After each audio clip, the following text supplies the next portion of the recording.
Hi, everyone. Just a quick update before we jump in. We recorded this episode on Monday, February 2nd.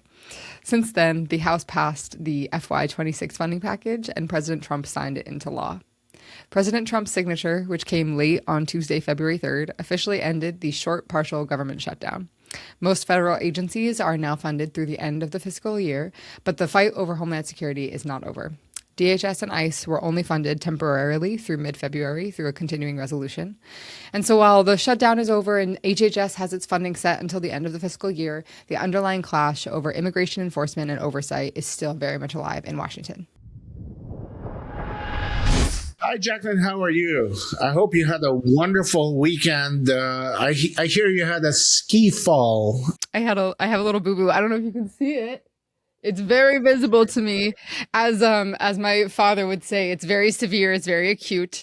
It's very bad. No, but I did quite fall on my face. I think I was trying to work on my form on a little green, like nice gentle slope, and I tried to get my legs closer to, or my feet closer together, but I just don't have the like ankle stability yet to do that well. And so they just got caught. I went forward, my ski came off, my poles went flying. Someone came down and helped me. It was very nice. Very green coated.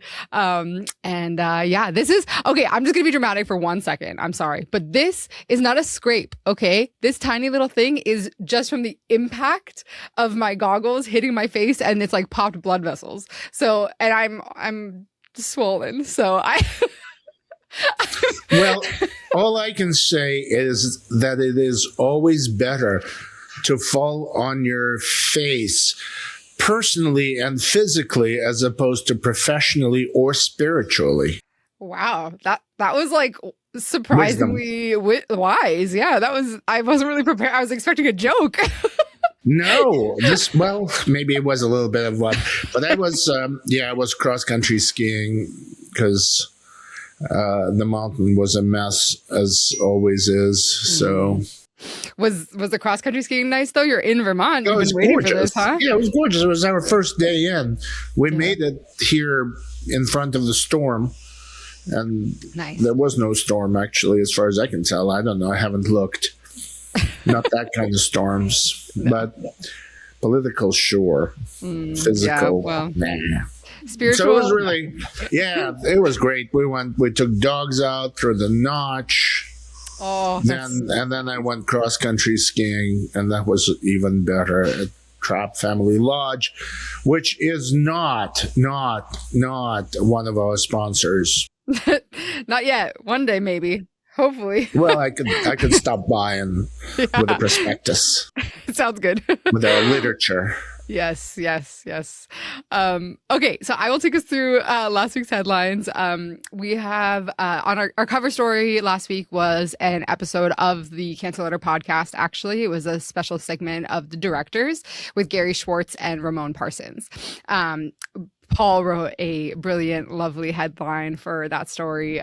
Gary Schwartz and Ramon Parsons on the best of times for science and the worst of times for funding. I just wanted to put that in there because that was cute. Thank you. Thank you. And then I wrote a story about sort of just the status at the time of the FY26 funding package. That's still a brilliant story, if I may. And once again, totally. Well, no, it's not quite as outdated as last week when we talked about this, but it was. We're still not sure where exactly it's going to land.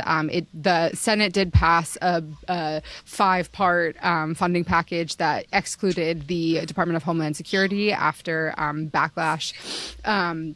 Following the ICE shooting of Alex Preddy and Renee Good, but Alex Preddy was sort of the catalyst for last week's stalling of the FY26 package. And the DHS bill, the part of the funding package that is focused just on DHS is getting a 2-week continuing resolution while they debate it further, basically. So that whole thing is going to the House today. They were out of session last week. Mike Johnson has said that they expect to get out of this hopefully very short government shutdown as a result of them not reaching a conclusion about this by Tuesday, which is tomorrow, February 3rd, as of this recording on Monday. So by the time you hear this Wednesday, we should have an answer, hopefully. So we will be out of date for sure. Yes. It's hard to, we're a weekly publication. We do our best here. Yeah. And then we had switching gears here quite a bit. We had an obituary for Abdallah Abou Zahr. He was an oncologist who our former reporter Alex Carolyn did an incredible feature on, not just him but his family. And we can dive into that maybe a little bit more, Paul. But he dramatically outlasted his prognosis, but he died last week. So that was a very sad obituary to have to put together.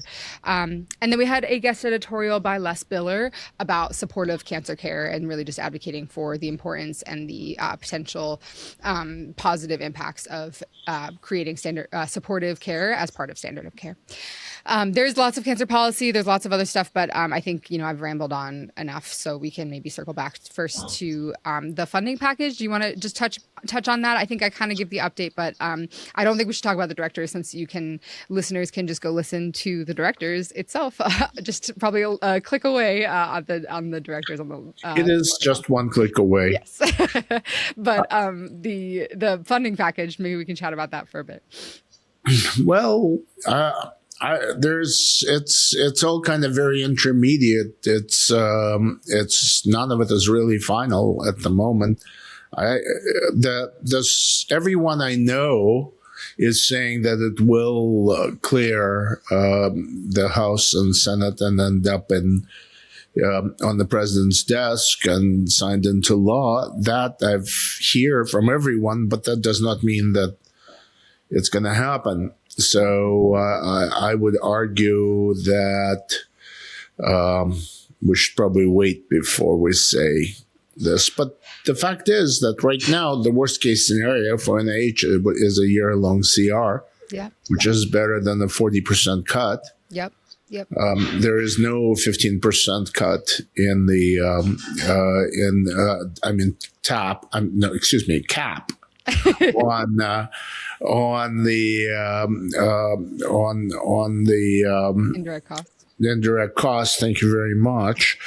There's a lot of wind just went through my ears as I was skiing, and it causes you lost some stuff. You gotta pick it up. Stuff. It's kind of on the pine trees, and yes. And then of course. There's on the really bad side. There is that there is a multi-year funding which is knocking and the NCI pay line down to 4%, but from 7%, which wasn't much to write home about. But that fortunately is kept at 40% of the grants, 38% of the grants.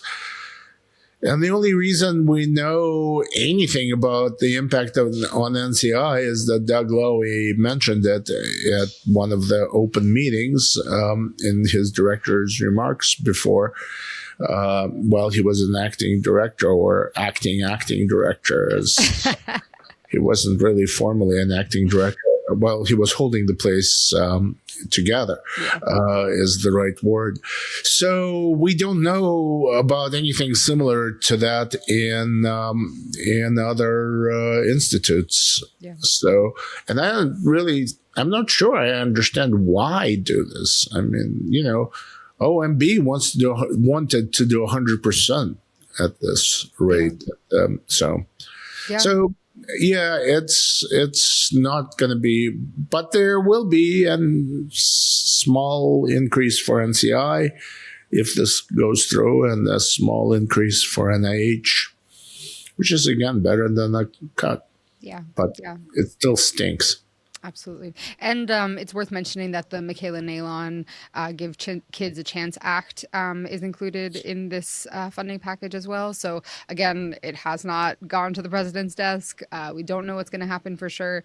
I feel like a broken record at this point, but I feel that I've been saying many times that everybody says it's going to pass, and now, we're in that situation again. So all things, being as they are right now, it should pass, but who knows what's going to happen in the meantime.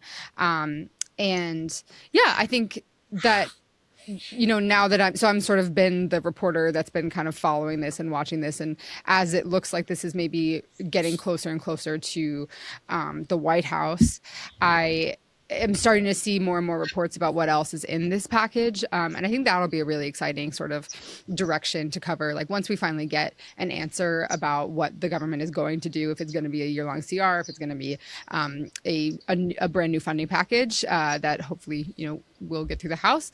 I think that is going to be really fun to sort of just like plumb the depths of what that means. There's stuff for multi-cancer detection tests. There's stuff for PBMs. There's lots to look at. So I'm excited for this to be settled, I think, so that I can shift to other reporting. Well, the thing that I'm really interested in all of that is the MCD's piece. Yeah. Because it's really hard to understand what is in there, and I think it's also it's a bill that was proposed before it was just wrapped into this omnibus. Yeah. And basically, if you get FDA approval, then you're cool. It has to be paid for by CMS. The only question I have is that if this becomes a law of the land, I'm not so sure that FDA approval, what it means. Exactly. And how to get one. Exactly. And I know that I'm not the only person asking that question. Yeah. How do you get an FDA approval? And lots of people are. So this is an enormous breach in the system. Yeah. And God knows where that's going to lead. And I can't wait to see your story about it. In progress, yes, in a week or two. Again, depending on what happens, it's hard to get excited about something we don't even know is going to go through. So we'll see. Well, my smart money is it will go through. But the beauty about smart money is that sometimes smart money loses. So that's an opportunity. No guarantees here. God bless America. Oh my God. I was wondering, we can switch over to talking about the obituary. I don't know if you had any words you wanted to talk about. Oh, Paul. God. I know. I know. I just wanted to give maybe a little bit of read from it a little. Does that make sense to you, Paul? Yeah. Oh my God. Yes. Yeah. Just because. So, Abdallah's wife, Shauna Erickson Abou Zahr, she is really active on Instagram and has been documenting their cancer journey. She actually had cancer. That was their entrance into, well, you can't even say that actually. Their entrance into oncology is that he's an oncologist. He was an oncologist, gosh. And then she got breast cancer, and then she was pregnant. They had this whole sort of saga of then, she was cancer free, and then he got diagnosed with cancer, and then it seemed like his was not actually that aggressive, but then it was it was this, like I said, this saga. 3 months before their planned wedding, Abdallah discovered breast cancer in Shauna. And that was, back in 2019, 2020. Then 1 week after their honeymoon, Abdallah was diagnosed with liposarcoma. And Shauna was in her second trimester of pregnancy when he was diagnosed with a terminal recurrence of that liposarcoma. And that was when he was given a 6 month prognosis. And so I think what was really powerful about this, for me, at least, the thing that kind of hit me the hardest was that, he was diagnosed with this terminal recurrence when Shauna was in the second trimester of her pregnancy with her son. And I don't know, I think Claire wrote this, or maybe it was Shauna's words, but it was, as his health declined, it became clear that he was holding on to meet his son, Tariq, meaning bright star, who was born in October 2025. And I think that was just what was, at least the small silver lining, was that he got to meet his son, and he was really not expecting to. And I think that's the one bright silver lining that I can see, at least. But we were all so devastated to find out this news. We're texting about it, we're talking about it in meetings. It really became personal for us. So it was definitely something we wanted to commemorate on, both in an obituary and then also on the podcast, of course. Yeah, it was really fascinating to watch that story resonate among all of us reporters. And among his colleagues. Yeah. So, and our readers. Yeah. I mean, we don't often do sort of like patient stories. Oftentimes when I tell people that I work as a reporter that covers oncology, people assume that that's really all I do is like, really, really sad stories, just constantly. And I have to say, no, that's pretty rare, but it does happen and it is devastating. I couldn't do them all day, every day. I would be very sad. But weirdly, and that shouldn't lead us to do things differently, but weirdly, when we do those stories, they're the most read stories of the year or years. Yeah. There's one story that just keeps popping up as the most read story. Is that Beth Garner?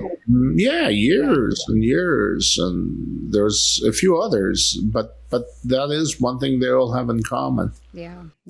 Well, I mean, they're resonant, right? Like, of course, I think it is important that we kind of circle back to that every once in a while, even if that isn't necessarily our coverage area. Technically, we're not necessarily a general publication, but I think we have to keep circling back to that and returning to that, because that is the whole point, It's for the soul. For the soul, exactly. But so yeah, sad, a little bit of a like kind of a downbeat conversation, but again, very important, I think, to touch on it and honor his life. Yep.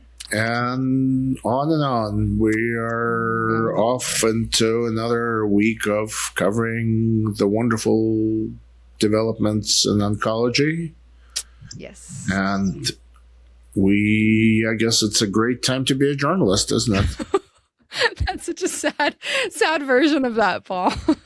I guess it's a great time to be a journalist, isn't it? Yeah. Well, yeah. No, I hear you. We're on this tone right now, and I think that's appropriate. But it is still a great time to be a journalist, because we get to write about this, and we get to know such incredible people, and we get to, walk with people through their suffering and through their mourning. So. And also through their discoveries and their triumphs. Yes, that's, of course. So yeah, I don't know if you had anything else you wanted to touch on with the issue, Paul. The directors definitely took up most of, I think, our bandwidth as a team. That's when that happens. But if there's anything else you wanted to touch on. Yeah, it's really the directors is very interesting. It's very well listened to. It's getting a lot of attention every time. But what's really interesting is that there's always one question that I ask to directors, which is, what's keeping you up at nights now? In this case, it was January 2026.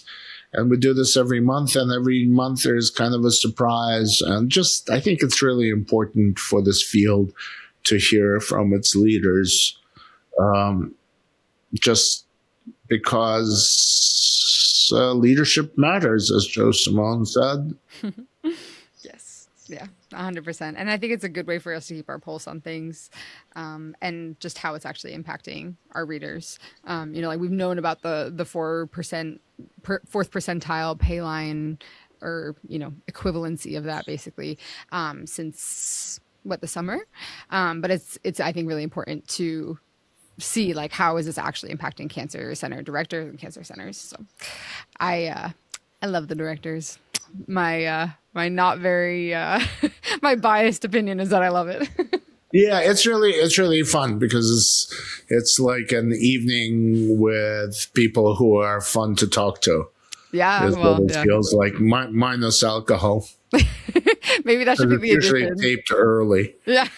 In the day. You should make it like a requirement that we have to tape it like post 6, 7 first p.m. drink. and then you have like a whiskey or a wine, like a very classy drink. You have to. You can't have no Zinfandel, no silly wines. You have to have nice stuff, and then you talk about cancer centers. That happens a lot, as you know. I might be drinking silly wine, though, to be fair. Yeah, whatever. It's all good. Well, So as long as, yeah, well, that's fantastic. Thank you. And we'll see you next week. see you next week. We'll all be here